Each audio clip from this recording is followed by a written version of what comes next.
This is the story of my senior year of high school and how it destroyed my life. Your father and I want to talk to you about something sad.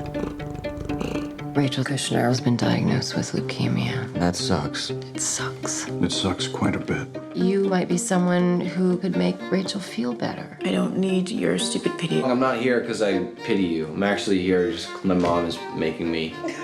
It's actually worse. Alfonso's beautiful film. There's so many aspects to it. Talk about adapting this. This is a young adult novel, YA novel from 2013, and very personal story for it. Very personal story to me, yes. It was adapted by Jesse Andrews, who wrote the novel as well. And I was at a point in my life, the film is dedicated to my father because I hadn't grieved him, really. And then when I read Jesse's really beautiful script, something about it gave me the opportunity to hide in the movie and become Greg. And I really identified with Greg.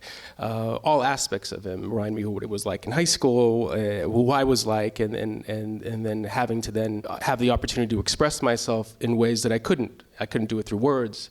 And he's a young filmmaker, and this movie in a lot of ways it celebrates creativity as a way to heal, and obviously it's an homage to the movies, and he's a young filmmaker who's making films throughout with his friend Earl, and they make homages to Herzog and Hitchcock and Scorsese and Truffaut.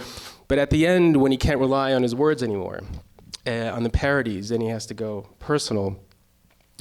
He reduces his emotions down to what we're all doing here is just the moving image, and he ends up making an abstract film. And there's a couple of things leading up to that there's references to Brakhage and certainly Charles and Ray Eames, and so the opportunity for me to then express myself by making a film and celebrating the great friendship, not unlike Greg has with Rachel, and that great love, and also a letting go, which is what the little short abstract film is about. It's Rachel becoming energy and letting go, and reducing all of that with a film within the film that very much mirrored the big movie. I saw that opportunity in the screenplay, and Jesse, who wrote the book just 2 years ago, this was we've heard movies taking 20 years to get made today. This took no time, basically, in terms of that, he got to write the screenplay, too. And I don't think he'd ever seen a screenplay. No, his thing is that he bought Final Draft, and anything he typed looked real. It looked like a real screenplay, no matter what he wrote.